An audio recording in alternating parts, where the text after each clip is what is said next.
Uma síndrome que seca as lágrimas e a saliva e tem um nome complicado, Sjögren. Acho que é isso mesmo, mas eu vou perguntar ao Dr. Narciso Volpi, que está com a gente aqui. E essa sugestão dessa síndrome foi uma amiga da amiga do Manhã Total, a Cristiane, que mandou pra gente. E a gente convidou o reumatologista Narciso Volpi. Doutor Narciso, obrigada, viu? Por ter vindo. Bom dia, frio, né? Bom dia, mais frio hoje. Mas tá bom. Síndrome, me corrija se eu estiver falando errado, é Sjögren? Sjögren. Sjögren, né? Um nome complicado. Realmente é difícil falar, escrever também, é um S com J, que a gente não está acostumado a ver, né? Junto, né? SJ, né? Que começa a palavra. É uma síndrome, porque ela não tem uma etiologia específica, ela não conseguiu se tornar uma doença ainda, né? Quando você tem sintomas específicos de uma doença, com uma causa específica, então você chama de doença, né? Tem uma etiologia clara. Quando você tem um conjunto de sintomas que pode ser encontrado em outras situações, por exemplo, o uso até de medicamentos, pode simular a síndrome de Sjögren, que se caracteriza basicamente pela secura. A secura da saliva e da lágrima, às vezes também em casos mais graves de outras regiões, mas no começo... Então, é uma doença que tende a ser mais branda na maioria dos casos e por isso ela é pouco diagnosticada. Então, a pessoa pode passar pela vida tendo síndrome de Sjögren e não saber que teve. Não saber que né? teve. Como... Justamente assim, porque a gente imagina, né? Porque a boca fica seca o tempo todo, eu não consigo chorar. Como é que é isso, doutor Narciso? Então, no começo, a maioria dos pacientes, os sintomas são articulares, parecendo osteoartrose, osteoartrite, ou às vezes simula artrite reumatoide, um pouco de inflamação nas articulações das mãos, dos pés, dos punhos, dos cotovelos. E, paulatinamente, a pessoa percebe secura nos olhos.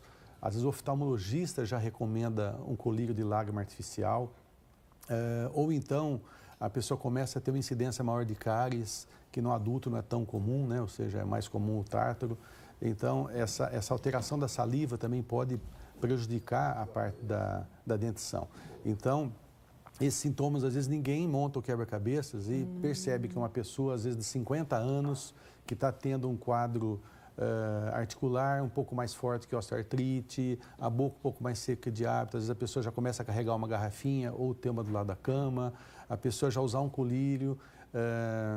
E em termos assim do aspecto do exame físico, além da secura na boca, que é mais fácil de ser detectada, a gente percebe também às vezes um aumento das glândulas salivares, tanto as maiores, né, quanto as menores, as sublinguais, e raramente a gente percebe o aumento da glândula lacrimal, é muito raro. A gente vê essa bolsinha maior, por exemplo, na região da glândula lacrimal, mas a da salivar é bem mais comum.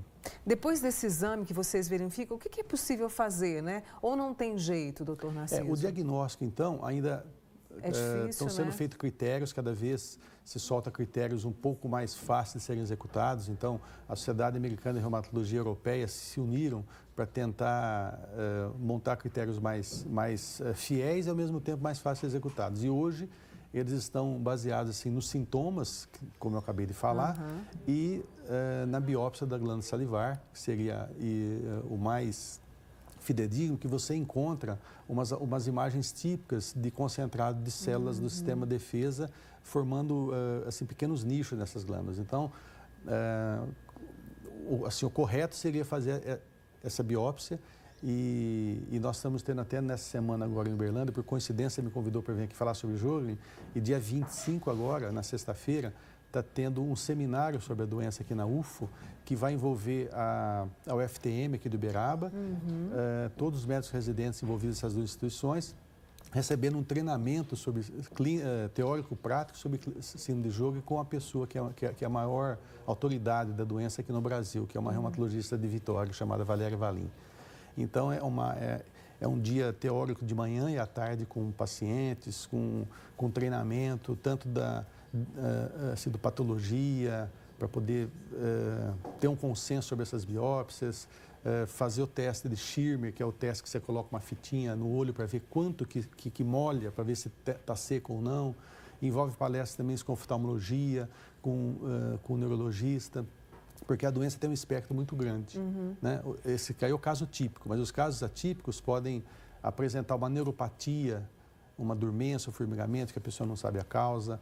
Pode apresentar, por exemplo, a doença pode também evoluir para linfoma, numa pequena porcentagem de casos, bem raros, mas ela também tem encosta na hematologia. Então, por isso que é difícil até achar uma figura do paciente com síndrome de Sjögren, porque tirando a secura, né, as glândulas que podem ser mostradas, o resto assim é muito amplo, né? Por isso, essa questão de se mergulhar, né, nas possibilidades de diagnóstico, até para encontrar uma forma de tratar, doutor Sem dúvida. Narciso. A forma de tratamento, basicamente, você repõe saliva, lágrima, trata a articulação. Existem algumas drogas que a gente empresta das outras doenças reumáticas, do lúpus ou da artrite reumatoide, que a gente acaba se utilizando, mas o resultado não é tão bom. Então, a gente sente falta ainda de medicamentos específicos. Até por ela não ser uma doença, ser uma síndrome, ela ainda não conseguiu ter esse status de ter uma droga exclusiva, vamos dizer assim, ainda não se encontrou. Mas cada vez estão mais próximos, né? O entendimento do mecanismo dela e a interferência, principalmente com imunobiológicos, que são os mesmos que a gente já utiliza com grande sucesso, principalmente na artrite reumatoide e na espondilartrites. Você falou, né, que algumas pessoas passam pela vida sem até saber que tiveram essa síndrome. E a causa... Então, basicamente, né? São como os outros reumatismos. Você tem algum perfil genético que já predispõe, né? E você tem algum gatilho ambiental que uma hora desencadeia a doença. A maioria das doenças autoimunes são assim. Você tem um background genético mais algum fator ambiental. Por exemplo, a artrite reumatoide, você sabe que o cigarro já é um fator desencadeante bem estabelecido, coisa que não se sabia até uns 20 anos atrás, por exemplo. E no caso, esse encontro, ele é aberto a todos os profissionais? Esse encontro vai ser na UFA o encontro? Vai ser na UFA, aqui no Serviço de Reumatologia. Ele é no dia 25 o dia todo. O objetivo deles são os residentes, são os médicos envolvidos nessa área, né? Mas logicamente que é aberto a qualquer pessoa que quiser assistir, que estiver interessado no assunto. É bom a gente, essa amiga nossa que, né, nos sugeriu esse tema, é bom a gente trazer justamente para poder entender, e as pessoas que têm, né, sentem alguma coisa, buscar logo o atendimento, né, doutor? Sem dúvida. Narciso. Deixa eu agradecer ao doutor Narciso Volpi, reumatologista, falando sobre a gente, sobre síndrome de Sjögren. É isso. É isso aí. Obrigada, viu, doutor Narciso? Bom dia, obrigado. Obrigado, bom dia, viu?